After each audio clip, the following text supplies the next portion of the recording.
Keshav, thank you very much for joining us here. So, how are things looking forward in 2016? Well, from a BPM point of view, looks really good. Irrespective of whatever people are talking about the disruption themes and things like that. So, Govind, from a BPM point of view, actually, we have actually incorporated all of these so-called disruptors into our business model and our delivery model. Okay. You mean automation and artificial intelligence? Whether it is social, mobile, analytics, cloud, business processes, service, the whole robotics model, a little bit of artificial intelligence, all of it. And all of us have also brought in lots of technology and automation, in fact, to be very, very dangerous if you ask me, and are driving non-linear models of growth. And remember, to deliver 3 to 5% productivity gains back to a client, you need to have all of this. So I think we've been extremely nimble over the past few years. So all of this is actually playing in quite well. Our growth rates look good, our profits look very good, our business pipeline looks excellent, and our balance sheets look strong. Right. So, but when you talked about business process management as a larger theme, but there are a few things perhaps which are stirring on the horizon, and of course one is automation. Now, your industry is perhaps the most vulnerable. Now, you've got 31,000 people working for you. Now, at this point of time, your revenues are pacing ahead of your headcount. But could that change? And as many people predict, could this be the year that things turn around? No, actually, like I said, we have co-opted all these models. If you look at, any report, any analyst report on robotics process automation, you will actually see WNS is one of the companies positioned as the absolute leader, as one of the companies that has incorporated, this model. And I think the wonderful thing is because there's so much of talk now about robotics process automation and all of these kind of things, that clients who earlier blocked us from introducing these models into their process actually are allowing us to get in. So what's actually happening? Can you give us an illustration of such a client, or I mean, maybe not naming people, but generally what? So many, I mean, across our verticals, and across geographies, we are seeing more and more clients who earlier said that, why do you want to experiment with my process, for this particular model? Actually say we're quite comfortable because now this is a buzzword that has caught on very well, maybe thanks to the IT industry's ability or inability to react to it. I think the BPM model has actually reacted extremely well, and WNS as a company has actually responded very well over the past few years, and we are driving this. A number of our new offerings are based on repeatable tasks and commoditized services actually being driven by computerized robots, with the higher value services being delivered by people. So we are very comfortable with the model. Right. So I asked you about 2016 and how things were shaping up. What are the other things on the horizon? What are clients doing things differently this year or next year perhaps as a continuation, which could put pressure on the way you do things? So I think the only thing that can put pressure on the way we do things is timing of clients' decisions, right? In terms of when they actually decide to move ahead with the journey. Our pipeline looks solid. Our strategic messages are resonating extremely well. We are still seeing the business climate as underpenetrated. We are actually seeing a number of first-timers get on the bandwagon at this point in time. When you say first-timers, these are companies who have not used business never process outsourced management or outsourced. Not even outsourced. So even in this day and age, even in this day and age, it is surprising. You see the kind of companies that are getting in and getting into this model.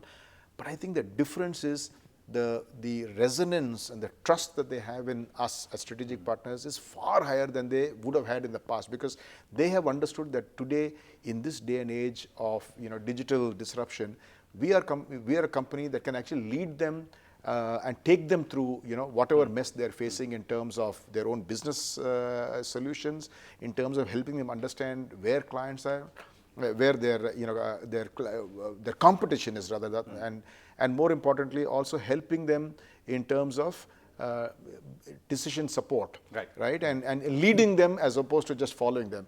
And this is a theme that we're seeing with many clients, our existing clients as well as new clients, saying, lead me because you know our business better than we know it. Right. So you're in India, but you're also talking about acquiring overseas. You already have an overseas presence. How do you see that mix playing out? I mean, what role will India continue to play in future, and do you see yourself being more spread out? India will continue to be the country from which higher value services are delivered and will continue to do the heavy lifting. At the same time, India will be the geography that will co-opt all these other countries into its model, whether it is Sri Lanka, whether it is Manila, whether it is South Africa, whether it is, any of the other countries. The reality, I'm clear about is that the services that are offered from some of these countries really cannot be delivered from India. But in the new BPM model that we have pioneered, what are these services? Give me an example. all the new services. Today, clients do not have to manage multiple vendors in each geography. Today, they just appoint WNS to manage an entire finance and accounting activity across the globe. And that could include treasury, that could include FP&A, that could include, order to cash, procure to pay, record to reserve, whatever.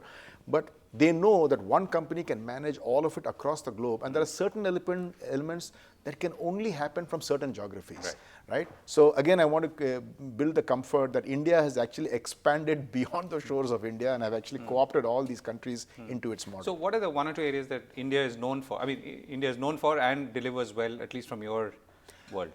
I think, from a domain point of view, in many business domains, India, clients have a lot of comfort around Indian talent and their understanding of business domains. I think finance and accounting and business analytics for the long term will be the areas that India will rule the roost in. And again, if you see the growth coming for WNS, it is these two areas that are actually leading growth for the company across all business verticals. Right. So a lot of companies are going digital, planning for digital. How do you see that process? I mean, is it possible to plan 3 years ahead for digital? Can you even plan 1 month ahead? How uncertain is this? See, my thinking is far simpler than that, Govind, because when I look at a client, today it's fashionable to talk about digital enterprise and innovation and all of those good things.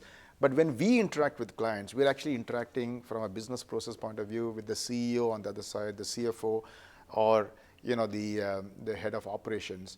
People who have to deliver business outcomes, not just cost reduction or things like that. They have to deliver to shareholders, and they therefore want to work with people like us who can lead them in that direction. And so from that point of view, when you actually sit and look at a client, the client has three needs. There is a traditional part of the business that still needs to be serviced from an FTE point of view, because the people there don't know any other model. There's a transitional model where you've done work for 5-6 years and these guys are happy to move to outcome-based models, new models. It's in the same company itself. And then there is these new, extremely smart new people who are coming in and saying, we'll move with this new innovative digital models, and you got to partner them there as well. So I think WNS takes pride in being able to partner a company across all the three areas. And from that point of view, we think that is the way to be in terms of being an extension of the enterprise for a client, and that's how we want to be. Right. So last question. So what's the one big disruption that could happen in 2016? Well, the one big disruption that could happen is, you spoke about digital models, you spoke about impact of analytics and things like that, but I can say that in a number of areas, I think some of these technology thinking along with intelligent thinking could integrate across different service lines. And I'll give you one example. So if you look at it, WNS is a leader in the travel segment. And therefore, within the travel segment, there is an airline segment. And traditionally, our service has been around providing customer support, managing the various cards for airlines, things like that. At the same time, separately, we interact with the hotel chains, we interact with the cruise lines, we interact with the the car people, the rental cars and things like that. But today, the big disruption that we have announced, for example, in the industry is we have announced one disruption solution that integrates all of this through our platform. Right? On the one hand, it talks to the platform makers to whom all these people have to go.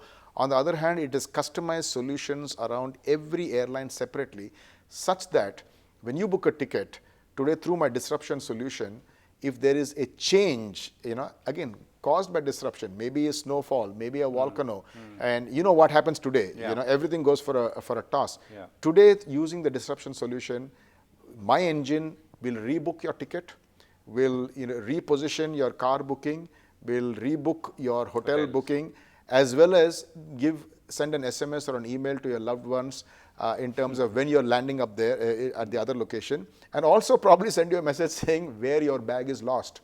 Now that is disruption. right? It is now integrating all of these models. It is bringing all the value chain together, and it allows me to charge on a subscription model basis. I have a fixed cost this side, and therefore the sky is the limit in terms of revenue. So these are the kind of things some of us are doing.